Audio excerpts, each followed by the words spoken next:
Commando Surendra Singh जो कि पूर्व एनएसजी कमांडो हैं, उनको भी मैं टेलीविज़न स्क्रीन पर देख पा रहा था। सुरेंद्र जी, मैं आपका भी बहुत बहुत स्वागत करता हूं और मैं जानना चाहूँगा कि आज जब तैयबुर राणा की को भारत लाए जाने की खबरों को आप सुन रहे हैं तो इस पर आपकी सोच क्या है? क्या आप सोच रहे थे? आपके दिमाग में क्या चल रहा था?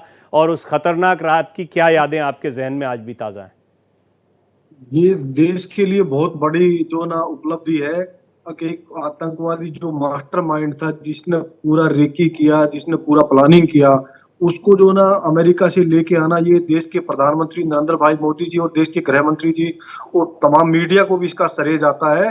क्योंकि मीडिया ने भी लगातार जो है 2008 से लेके आज तक बराबर इसकी खबर बराबर बनाए रखी, लगती चलती रही। तो ये अमेरिका से लाना, ये आतंकवाद की कमर तोड़ने जैसा काम है और ये पाकिस्तान के मुंह के ऊपर तमाचा भी मैं कहूंगा, क्योंकि ये पाकिस्तानी नागरिक है और पाकिस्तानी सेना के अंदर भी इन्होंने जो है ना नौकरी की है। और इसको जब जांच में शामिल किया जाएगा तो परत दर परत सारी परतें खुल जाएंगी, किसके पास रुके, कौन लोग हैं, इनके स्लीपर सेल कौन है यहाँ पे, तो वो तमाम चीजें तो निकल के आएंगी। और 26/11 हमले की उस रात की बात करते तो वो तो बहुत भयानक दृश्य था, जिस तरीके से इन लोगों ने 166 लोगों को मारा और जो है ना लगभग 300 से ज्यादा लोगों को जख्मी किया। तो उस हमले में मैं ताज होटल के अंदर जो है ना मेरी टीम की वहां ड्यूटी लगी थी। हम लोग तो एनएसजी के कमांडो थे, तो हमको मानेसर से रात को हम गए। तो वहां जाने के बाद जो है ना ताज होटल से मैंने खुद ने 627 आदमी को रिस्क्यू किया और 2 आतंकवादियों को वहां पे मौत की घाट उतारा।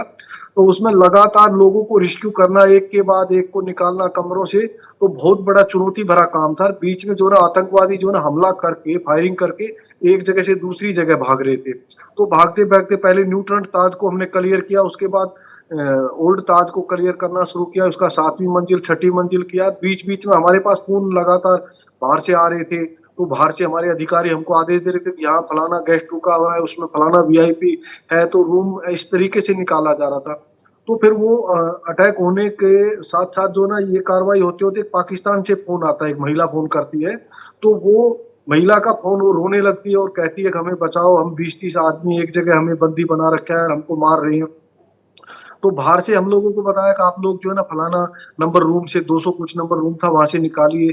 तो हमारी टीम जब वहां गई तो वो ओल्ड ताज की सीढ़ियां है, मेन गेट है, उसके ऊपर जब चढ़ने लगी जी बीच में पहुंच गए, तो वहां पे चारों तरफ से अम्बुश लगा रखा था। उन्होंने फायरिंग शुरू कर दिया आतंकवादियों ने। उसमें हमारे एक साथी सुनील जोधा को गोलियां लगी, तो वो गिरने लगा। उसके बाद साथ में सुनील यादव था, उसको 2 गोलियां हिप में लगी। और तीसरे नंबर मेजर उन्नी कृष्णन साहब थे, उन्होंने जैसे आगे की तरफ जंप लिया और बोला इनको आप लोग संभालो, मैं आतंकवादियों को देखता हूँ। तो वो अंदर घुसते ही जो ना आतंकवादियों के साथ उनकी जो लगातार मुठभेड़ चली, तो उसमें जो ना लड़ते हुए वहां वीरगति को प्राप्त हुए। और साथ ही उन लोगों को जिनको चोटें लगी थी उनको हम लोगों ने हॉस्पिटल की तरफ बढ़ाया। और यहाँ दोबारा से हमने जब अटैक किया तो वहां आतंकवादी अपनी जगह छोड़ के दूसरी जगह भाग रहे थे, तो वह भागे। उस बीच में जो मेजर साहब का एक रेडियो सेट और जो ना MP5 लेकर निकल गए वहां से, और उनको एक पर्दे में लपेट के पीछे शिफ्ट करके चले गए। तो वो लगातार 8 घंटे तक मुठभेड़ चलती रही। तो रेडियो सेट पे भी सूचनाएं उन्होंने मिलने लगी और साथ ही जो ना मीडिया के माध्यम से भी मिल रही थी, ये लोग भी रेकी किए हुए थे, इनको भी था। तो उसमें बार बार जहां भी जाए तो नुकसान हो रहा था ज्यादा। तो तब फिर दोबारा से वहां सर्च किया तो पता चला मेजर साहब का भी सेट उनके पास है। तो फिर हमने प्लानिंग किया कि अब जो है ना हम जो है एक तरफ से ही जो है ना पूरा होटल को सर्च करेंगे, ये नहीं अब इस कमरे में चले जाओ, इस कमरे में चले जाओ। फिर मैं चौथा मंजिल को सर्च करना शुरू किया, निकालना शुरू किया लोगों को। चौथी मंजिल में हमने एक आतंकवादी को वहां मार गिराया, जो आप लोगों ने टीवी पर भी दिखाया था, खिड़की से कूदता हुआ। उसके बाद हमने 3rd मंजिल को कवर किया। उसके बाद हम 28 तारीख की रात को करीब जो ना 11:30-12 बजे के आसपास 2nd फ्लोर को क्लियर कर रहे थे। तो उसमें मैं गाइड का काम कर रहा था, तो जैसे मैंने एक दरवाजे के पास पहुंचा पीछे का रूम चेक करके, तो एकदम दरवाजा हिला। अब वहां खोलने से भी खुलवाने से भी कोई नहीं खोल रहा था, ये दरवाजा कैसे हिला। तो एकदम दिमाग में आया, तो वो जो साथी थे मेरे, मैंने उनको पीछे पुश कर दिया। इतनी देर में उनको तो उसी कमरे में वापस घुस के, मेरे पास कोई आर्ट नहीं थी, तो आतंकवादी ने मुझ पर ग्रेनेड मारा।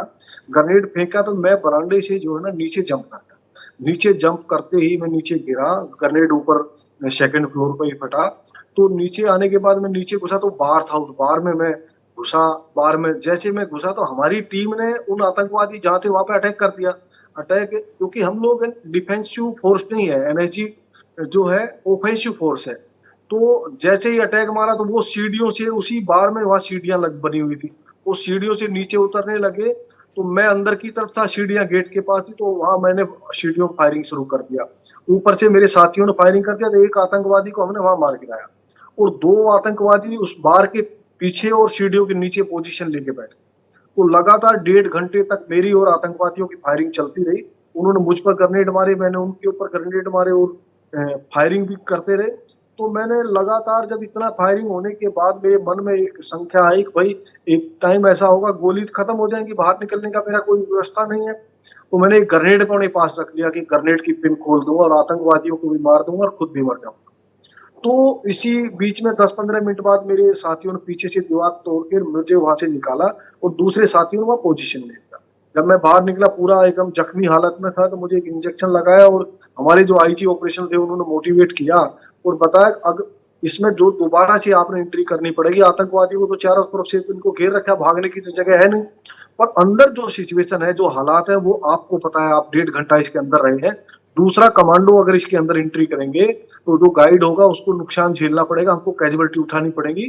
तो दोबारा से तैयार किया, दोबारा गेट के ऊपर पोजीशन लिया और हमने प्लानिंग किया, एक ग्रेनेड मैं फेंकूंगा अंदर धमाके वाला, दो ग्रेनेड ये ऊपर से फेंकेंगे मेरे साथी सीढ़ियों से, और चौथा ग्रेनेड मैं फेंकूंगा, चौथा ग्रेनेड फटने के बाद मैं एंट्री करूंगा। तो मैं इतना उसमें था, ताव में या गुस्से में, या जैसे ही चौथा ग्रेनेड मैंने फेंका, उसको फटने से पहले ही मैं एक कदम लिया, दो कदम लिया, मेरे से वो कम से कम भी 20 फुट 30 फुट दूर थे, और मैंने डायरेक्ट, मुझे खुद पता नहीं है, उस बार के ऊपर जंप के साथ मैं ऊपर चढ़ा और मैंने जो MP5 से 32 की 32 गोलियां उन आतंकवादियों को ठोक दी वहां पे। और जैसे गोलियां खत्म हुई, उन्होंने जब वो नीचे गर्दन करके फायरिंग कर रहे थे, तो मेरे पैरों में भी गोलियां लगी, तो मैं पीछे जंप करके उनको दोनों को ऐसे गर्दन ऐसे उनकी पकड़ के बाजू में, और कूदते कमांडो डैगर से जो है ना, उनको दोनों को गर्दन में मारता रहा। क्योंकि अगर गोली लगने से आदमी तुरंत नहीं मरता है, कहीं ग्रेनेड की पिन ना निकाल दे, कहीं और कुछ ऐसा हादसा ना कर दे मेरे साथ। तो तब मैं नारा लगाते हुए भारत माता की जय, इनकलाब जिंदाबाद और सर्वदा शक्तिशाली ऐसे साहस की विजय, तो ऐसे हम आवाज निकालते हैं, तो हमारे साथी वो समझ जाते हैं कि भाई अब जो है ना बैनेट फाइटिंग, जो है ना गुत्था मुत्थी की लड़ाई शुरू होगी, अभी फायरिंग नहीं हो रही।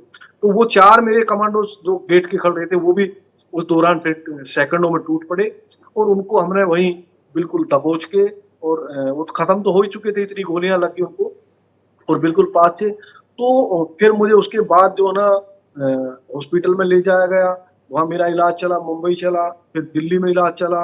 और जब मैं लड़ रहा था उस समय मेरे मन में एक भाव और भी आ रहे थे कि भाई अब जो है बचना मुश्किल है, पहले जब उस रूम के अंदर फाइट हो रही थी, क्योंकि 2-3 दिन पहले मुझे बेटा पैदा हुआ था, मैं घर वाली भी हॉस्पिटल में थी, बच्चे भी नहीं देखा था, घर में भी मैं एक गरीब किसान परिवार से हूँ, तो कोई मेरे पास ऐसी सुविधाएं भी नहीं थी, फोन वगैरह की कोई ऐसी बातचीत नहीं थी। और जब मैं बाहर निकाला तो मेरी दुगनी हिम्मत बढ़ गई थी, अब इस रूम के अंदर अगर मैं नहीं मारा तो अब मैं इन आतंकवादियों से नहीं मरूंगा, अब मैं इनको मैं ही मारूंगा, क्योंकि आत्मविश्वास बढ़ जाता है।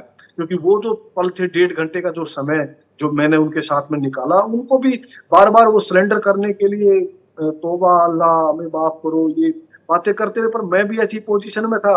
अब उनको ये पता नहीं था मैं अकेला हूँ या हम ज्यादा लोग हैं, अंधेरा ऐसा था। तो इतनी ज्यादा वहां देखा, हर जगह खून ही खून, कोई ऐसी जगह, कोई ऐसा कमरा, कोई ऐसा हॉल, कोई ऐसा बार, ऐसी जगह नहीं थी जहां पर लाशें ना हो। जिस सैल्यूट तरह है सर, किसान आपको सैल्यूट है सुरेंद्र जी, आपको बहुत बहुत सैल्यूट है।